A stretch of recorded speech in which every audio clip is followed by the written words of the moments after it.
Hello friends, আমি সায়ন। শুরু করছি নতুন একটি রোমাঞ্চকর গল্প, নরপিশাচ। এই গল্পটি সম্পূর্ণ আমার লেখা এবং আমারই কণ্ঠ। গল্পটি পুরোটাই কাল্পনিক, এর সঙ্গে বাস্তবে কোনো মিল নেই, শুধুমাত্র এন্টারটেনমেন্টের জন্য ব্যবহার করা হয়েছে। শুরু করা যাক। নরপিশাচ। আমি একজন এএসআই। সোনাপুর ফাঁড়িতে আমার পোস্টিং। আমি ওখানেই কর্মরত। সেদিন বিকাল থেকে প্রচণ্ড ঝড় বৃষ্টি। তাড়াতাড়ি ফাঁড়ি থেকে বেরিয়ে বাড়ি চলে এলাম। বাড়ি এসে বাড়ি ঢুকলাম এবং আমার তখন গায়ে সমস্ত পোশাক আশাক ভিজেও গেছে। কোনো রকম বাইকটা রেখে ভেতরে ঢুকলাম। ঢুকে আমার চাকর নীলুকে বললাম, এই নীলু, একটু চা নিয়ে আয় না, বেশ আদা দিয়ে লিকার চা, গলাটা বড্ড বসে গেছে ভাই। নীলু এসে বলল, আজ্ঞে কর্তা, আপনি চিন্তা করবেন না, আমি এখনই আপনার জন্য এক কাপ চা লিয়ে আইতাছি। আদা দিয়ে লিয়ামু? হ্যাঁ, একটু আদা দিয়ে নিয়ে আসো। ঠিক আছে কর্তা, আদা দিয়া লিকার চা লিয়ে আইতেছি গা। নীলু এক কাপ চা এনে আমার টেবিলে খাপাত করে রেখে দিল, দিয়ে বলল, কর্তা, রাতে কি খাবেন কন? রাতে ফ্রিজে একটু ইলিশ মাছ আছে, ওইটা কি রান্না করুন? আমি বললাম, হ্যাঁ, একটু ইলিশ ভাপা করো, একটু গরম ভাত, সঙ্গে একটু স্যালাডের ব্যবস্থা করো। নীলু বলল, আজ্ঞে কর্তা, আপনি যা খাবেন আমি সেটাই করে দিমু। একটু ইলিশ ভাপা করুম আর একটু স্যালাড দিমু আর গরম ভাত করে দিমু, এই তো কর্তা? হ্যাঁ, তুমি এটাই বানাও, বেশি কিছু করতে হবে না। একে তো বাইরে প্রচণ্ড ঝড় বৃষ্টি, বেশি কিছুর প্রয়োজন নেই। এই বলে আমি আমার ড্রেস চেঞ্জ করে চায়ের কাপে চুমুক দিলাম। প্রায় তখন রাত গড়িয়েছে 8:20-25 হবে। এমন সময় দরজায় একটা ঠোকার আওয়াজ। কে যেন এসেছে। আমি নীলুকে হাঁক দিলাম, নীলু, নীলু, জায়গা কর্তা, এই দেখো তো, কেউ মনে এসেছে, একটু দরজাটা খোলো না। এই তো রাইতে আবার কেটা আইলো? রাত হইয়া গেছে, এত রাইতে আপনার যা কাম বাবু, রাতে ভিতে আপনার চোর ডাকাত খুনি বদমাস লইয়া ছুটতে হইব, ভালো লাগে না গা। নীলু একটু বিরক্ত বোধ করে দরজাটা খুলে দিল। দেখলো একটা লম্বা চড়া ছেলে, মাথায় হেলমেট। আমি তো চিনতেই পারলাম না কি এটা। প্রশ্ন করলাম, কে ভাই, কি নাম, কোত্থেকে এসছো? একটা আওয়াজ দিল, আরে তুই আমাকে চিনতে পারছিস না? ও হ্যাঁ, তুই কি করবা চিনি বল, আমার তো হেলমেট এই নে, দেখ, চিনতে পারছিস? দেখলাম আমার বন্ধু রাজীব। আরে রাজীব, তুই তুই এই রাতে বেলা, এত ঝড় বৃষ্টির মধ্যে রাতে কি মনে করে? কোনো সমস্যা হয়েছে কি? কোনো ঝামেলায় পড়েছিস? আর ভাই, যেখান থেকে কলেজ ছেড়েছি সেখান থেকে আমাদেরকে চেনে বল, ঝামেলায় না পড়লে তো কেউ আসেও না। আর তুই এটা ঠিক বলেছিস ভাই, তোর কাজটা এরকম, এটা ঝামেলায় পড়লে তো পুলিশ কাছে লোক যায় বল। এটা ঝামেলায় পড়ে, ঝামেলা বলতে ঠিক ঝামেলা নয় জানিস, সন্ধ্যা থেকে বাবাকে পাওয়া যাচ্ছে না। আমি অফিস থেকে এসে দেখি বাবা বাড়িতে নেই, বাড়িটা ফাঁকা। একটু আশেপাশে খোঁজ খবরও নিয়েছিলাম, কিন্তু বাবাকে পাইনি জানিস। সেই মতো ভাবলাম তোর অ্যাড্রেসটা ছিল, আর তোর কাছে চলে আসি। যদি তুই তো পুলিশ, যদি কিছু করতে পারিস একটু বাবার বাড়িটা চল না রে, একটু দেখ না বাবার। আরে বাবাকে পাচ্ছিস না মানে এই নয় বাবা, হয়তো কারোর বাড়িতে গেছে, কোনো বন্ধুর বাড়িতে গেছে, বয়স হয়েছে, এই সময় একটু সবসময় বাড়ি থাকতে ভালো লাগে, হয়তো বেরিয়ে কোনো বন্ধুর বাড়ি গেছে, দেখ না, এইটা নিয়ে তো ভাবার কি আছে। নীলুকে আমি ডেকে বললাম, নীলু, নীলু, একটা চা দিয়ে যা। জায়গা কর্তা। নীলু কিচেন থেকে আওয়াজ দিল, কর্তা এই চাটা কি লিকার দিমু না দুধ দিয়া কইরা দিমু? কিরে রাজীব, দুধ দিয়ে খাবি লিকার খাবি? তুই সব যা লিকার হোক দুধ হোক যা করে আনতে বলতো। আবার এখন দেখ বুঝতে পারছি বাবা পাচ্ছি না, আমার মাথাটা খারাপ আছে ভাই। যা হয় এটা হলে হলো। শোনো নীলু, তুমি লিকার দাও, লিকার দাও, আদা দিয়ে আমাকে যা দিয়েছো ওকে তাই দিয়ে দাও। ঠিক আছে কর্তা, আনতাছি। কিছুক্ষণ পরে নীলু এক কাপ গরম চা এনে দিল রাজীবের সামনে। রাজি আমার সামনের টেবিলটাতেই বসে আছে। ওকে দেখে বুঝতে পারছিলাম পরিষ্কার যে ওর সত্যি মনটা ভালো নেই, বেশ চঞ্চল মনে আছে ও। কারণ বাবাকে পাওয়া যাচ্ছে না, আর সংসার বলতে ওর বাবা আর ও তো এখন বিয়েই করেনি, যার কারণে ওর মনটা প্রচণ্ড খারাপ। আমি ওকে সবাই দিয়ে বললাম, দেখ রাজীব, এত ভয় পাস না, আমি পুলিশে আছি, রাতের মধ্যে তোর বাবাকে আমার ঠিক খুঁজে দেব, চল আমার সঙ্গে। দুজনে চা খেয়ে নীলুকে বললাম, নীলু আমি একটু বেরোচ্ছি, ফিরতে রাত হবে, তুমি খেয়ে শুয়ে পড়ো। জি কর্তা। আর গেটটা লাগিয়ে দাও। আজ্ঞে কর্তা। এই বলে বেরিয়ে গেলাম। নীলু ভিতর থেকে গেটটা লাগিয়ে দিল। আমি আর রাজীব দুজন দুটো বাইক নিয়ে রাজীব পাড়ায় গেলাম। পাড়া তো নয়, যেন একটা প্রত্যন্ত গ্রাম। রাস্তা আছে ঢালাই ঠিকই, কিন্তু সাইড রাস্তাগুলো পুরোটাই কাদা মাটি। মেন রোডটাই যা ঢালাই করা। রাস্তা থেকে নেমেই বাড়ির কাছে গিয়ে বললাম, রাজীব আশেপাশে খোঁজটা একবার নিয়ে নিতে পারতিস। রাজীব বলল, ও দেখো আমি সব জায়গায় ভাই খোঁজ নিয়েছি, শোনো আমি দাদা সব খোঁজ নিয়ে নিয়েছি। শোন না, তোকে একটা কথা বলি শোন, তুই দাদা একটু দেখ, তুই আমার থেকে একটু বয়সে বড় আর তুই পুলিশে আছিস, আমি করবো বলতো? রাজীব এই বলতে বলতে দু চোখ ভরে জল চলে এলো। আমি বুঝলাম বিষয়টা জটিল আছে। সেই মতো কয়েকটা বাড়িতে টোকা দিলাম। এক ভদ্রলোককে ডেকে জিজ্ঞাসা করলাম, আচ্ছা এই রাজীবের বাবা রতনবাবু এনাকে কি আপনি চেনেন? লোকটি উত্তর দিল, হ্যাঁ বাবু চিনি বই কি, রতনবাবু তো বিকাল বেলার দিকে পাড়ার মোড়ে লালুর দোকানে চা খেয়ে বাড়ির দিকে চলে গেল। এখন উনি একটু কদিন যাবৎ একটু ভুল ভাল বোকা শুরু করেছিল। এখন উনি বাড়ি গেছে কি পাশের সেই খণ্ডগ্রামে নরকঙ্কাল পাড়ার বিল্ডিংটায় গেছে, বুঝতে? ওই শুনুন বাবু, ওই নরকঙ্কাল পাড়ার বিল্ডিংটায় যে যায় সে আর ফিরে আসে না। রাজীব বাবু বিকেলে এসেছিলই তো, রাজীব বাবুকে জিজ্ঞাসা করেন। আমরা সবাই একটু খোঁজ করেছিলাম, কিন্তু রতনবাবুকে কোথাও খুঁজে পাওয়া যায়নি। সেই মতো রতনবাবু কোথায় গেছেন স্যার আমরা কি করে বলবো বলুন? ঠিক আছে, তুমি ভেতরে যাও।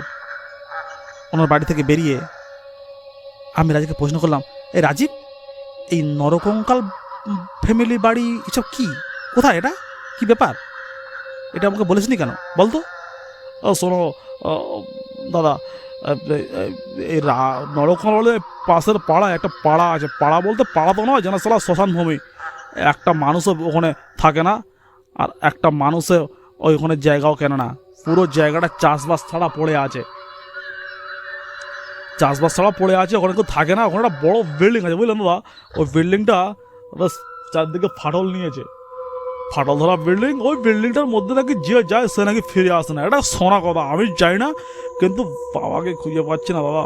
এটা বিষয়টা দেখুন, আমার শরীর টানছে না, মনটা বড্ড খারাপ লাগছে। ঠিক আছে ঠিক আছে, শোন না রাজীব, তুই অত ভেঙে পড়িস না, আমি তো আছি, আর আমি তো একজন পুলিশ, এত ভয় পাওয়ার কি আছে? চল, আমার খালি দেখিয়ে দে কোন বাড়িটার কথা এই গ্রামের লোক বলছে আর তুইও বলছিস। আমি সেই বাড়িটাতে এখনই রেড করব এবং হানা দেব। ঠিক আছে দাদা, চলো। এই বলে লালুর সঙ্গে শুরু করলাম ওই বাড়ির দিকে যেতে। রাজীব আমাকে পথ দেখিয়ে নিয়ে গেল ওই নরকঙ্কাল বাড়ির দিকে। তখন রাত প্রায় 12টা, ঘড়ি পেরিয়ে গেছে। 12টার কাঁটা পেরিয়ে 1টার দিকে ঘড়ির কাঁটায় এগোচ্ছে। মধ্যরাত, শুনশান, রাস্তাঘাটে কোনো লোকজনও নেই। আকাশটার বৃষ্টি থামলে কি হবে, থমথমে আকাশ, তার মধ্যে মাঝে মধ্যে বজ্র গর্জন করছে মেঘ। এত রাতে আমরা চললাম নরকঙ্কাল বাড়িটার দিকে। ওর কাছে পৌঁছে লালু রাজীব বলে উঠল, বাবা শুধু আমি নয়, বাড়িতে শুধু বাবা নয়, রাজীব, লালু বলে আমার কুকুরও ছিল, তাকেও খুঁজে পাচ্ছি না জানো। ওটা গাছ ছাড়ো, কুকুরের ওরা পরে করি দাদা, এখন বাবাকে খুঁজে পাচ্ছি না। এই তো ওই দেখুন, ওই সেই বাড়িটা, ওই বিশাল বাড়িটা, ওটার নাম নরকঙ্কাল বাড়ি।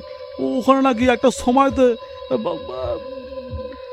অনেক ফ্যামিলি বাস করতো, বাবা মা ঠাকুর, ওরা পুরো ফ্যামিলি ছিল, ছেলে ফুলে নিয়ে একটা বেশ নাতি নাতি নিয়ে একটা ফ্যামিলি ছিল। হঠাৎ নাকি একটা বড় বজ্রাঘাত পড়ে বাড়িতে সবাই মারা যায়। সেখান থেকে এই বাড়িটাতে কেউ আসেও না, আর এরা নাকি ফিরে যায় না। এরা শুনেছি গ্রামের কথা, আমি তো থাকি না গ্রামে, আমি থাকি কাজে যাই, অফিস যাই, ডিউটি করে বাড়ি আসিস, তারা আমি তোর বুঝতে পারছি দাদা, কী বলবো কিছু ভাবতে পারছি না। ঠিক আছে ঠিক আছে, তুমি এত এত ভেঙে পড়ছিস কেন? আমি তো সঙ্গে তো আছি। রাজীব,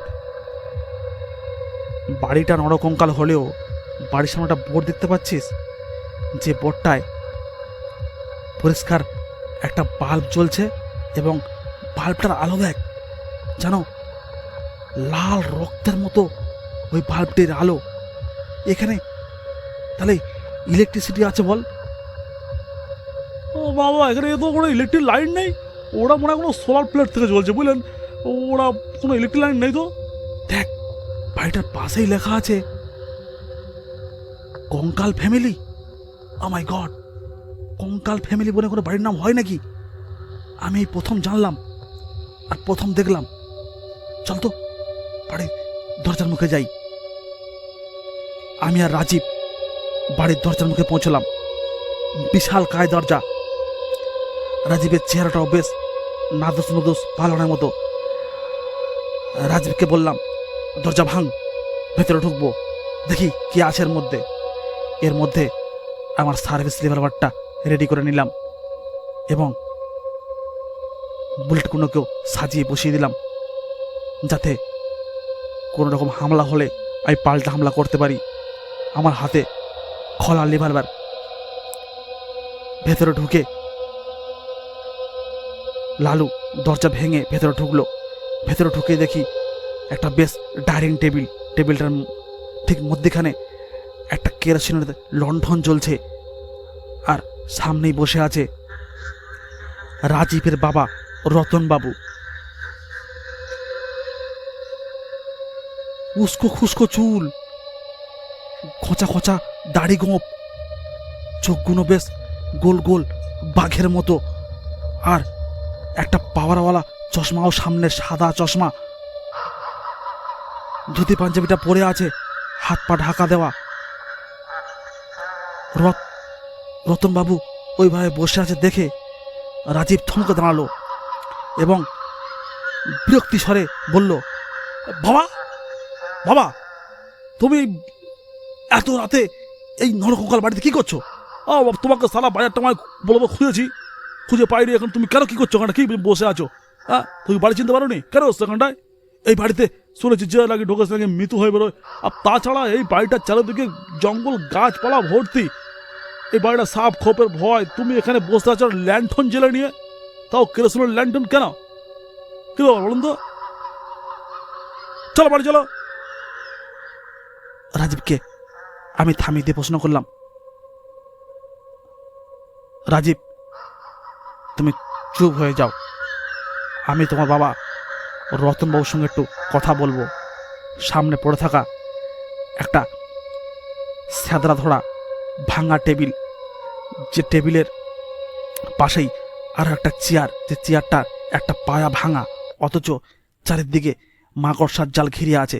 কোনো রকম ওই জাল কটাকে সাফ করলাম হাত দিয়েই, দিয়ে কোনো রকম একটু বসলাম, বসে প্রশ্ন করলাম, রতনবাবু, আপনি এত রাতে এই বাড়িতে কি করছেন, আর কি উদ্দেশ্যে বা আপনি এখানে এসেছেন? আপনার ছেলে তো সমস্ত পাড়া বাজার গঞ্জ খুঁজে লাস্টে আমার কাছে গেছিল। বলুন, কেন এসছেন এখানে? কি দরকার আপনার এখানে? রতনবাবু কোনো আওয়াজ করলো না। এবারে আমি টেবিলে একটা চাপড় মারলাম, মেরে বললাম, পিক আউট বাবু, পিক আউট। রতনবাবু, আপনি কথা বলুন আমার সঙ্গে। আমি বলছি, আপনি এত রাতে কি জন্য এসছেন এখানে? কি দরকার এখানে আপনার? রতনবাবু ধীরে ধীরে মাথাটা নিচু করে নিল। আমার এই জোরে কথা বলার জন্যে মনে হয় একটা হালকা হাওয়া জানলা থেকে ঘরের মধ্যে ঢুকতে শুরু করলো। কি কনকনে ঠান্ডা হাওয়া। কেরোসিনের ল্যাম্পটা দুবার দপ করে উঠেই নিভে গেল। আমি প্রশ্ন করলাম, রাজীব, তোমার টর্চ নিয়ে এসেছো? লাইটটা নিভে গেল। রাজীব বলল, ও এখন টর্চ তো আনিনি, কিন্তু মোবাইল ফোনের লাইটটা আছে, জ্বালাবো? হ্যাঁ, ওটা জ্বালাও। রাজীব পকেট থেকে মোবাইল ফোনটা বের করে টর্চ আলো জ্বালালো। সে কি মৃদু আলো! রতনবাবুকে আর চিনতেই পারছিলাম না। আমি বললাম, রতনবাবু, বাড়ি চলুন, বাড়ি গিয়ে সব শুনবো। কেন এসছেন এত রাতে এখানে? এই বাড়িটার নামে তো প্রচুর বদনাম। আপনি কেন এসছেন এই বদনাম দেওয়া বাড়িটাতে? একটা অলক্ষণে বাড়ি, একটা পরিত্যক্ত বাড়ি, যে বাড়িটাতে মানুষ সব মারা গেছিল। কোন পাপে মারা গেছিল জানি না, তবে মারা গেছিল শুনেছি। আপনি বাড়িতে কেন এসছেন? রতনবাবু যেন এবার ভীষণ একটা গর্জন করে উঠলেন আমার উপরে, বলে উঠলেন, এই খবরদার, খবরদার, খবরদার, এই এই এই বাড়িটার কোনো বদনাম করবেন না, একদম বদনাম করবেন না, তাহলে টুটি কামড়ে শরীরের সমস্ত রক্ত শেষ করে দেবো আমি।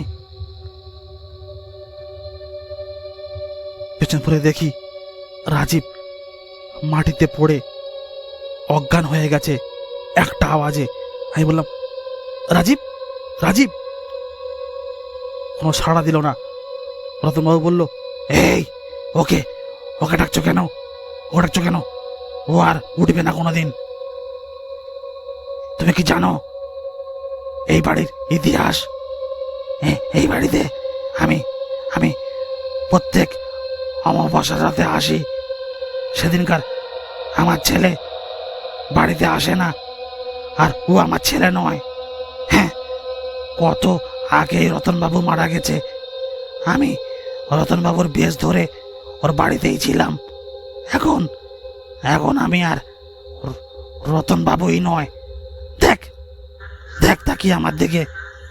আমি হচ্ছে এই নর কঙ্কাল, এই নর পিশাচ, তোরা যাই বলিস, এই বাড়ির গার্জেন আমি। এক ঝড় বৃষ্টির রাতে একটা প্রকাণ্ড বাজ পড়ে এই বাড়ির ওপরে। আমার নাতি নাতনি, ছেলে বৌমা সবাই মারা যায়। শুধু শুধু আমি আমি আত্মা হয়ে এই বাড়িতে ঘুরে বেড়াই। সেখান থেকে আমার একটাই প্রতিশোধ, এই পাড়াতে কারোকে ফ্যামিলি নিয়ে বাস করতে দেব না। যেরকম আমি কোনো ফ্যামিলি নিয়ে বাস করতে পারিনি, অন্য কেউ যেন এই পাড়াতে ফ্যামিলি নিয়ে বাস করতে না পারে। হ্যাঁ, এই বলে একটা বিকট হাসি এসে রতনবাবু যেন কোথায় মিলিয়ে গেলেন। আমি ধীরে ধীরে পা টিপে টিপে আস্তে আস্তে ওই এলাকা থেকে বেরিয়ে এলাম। কিন্তু রাজীববাবুকে আর পাওয়া গেল না। রাজীব ভালো বন্ধু ছিল আমার, ওকেও পাওয়া গেলাম না। পাড়ায় এসে খবর দিলাম, রতনবাবু বহুকাল আগে মারা গেছে।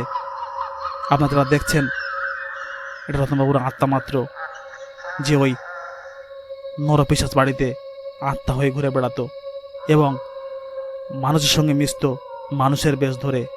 আসলে রতনবাবু বহু কাল আগে মারা গেছে। হ্যালো ফ্রেন্ডস, আমি সায়ন। যদি গল্পটি ভালো লাগে থাকে তো শেয়ার করবেন, লাইক করবেন এবং কমেন্ট করবেন। ধন্যবাদ, নমস্কার।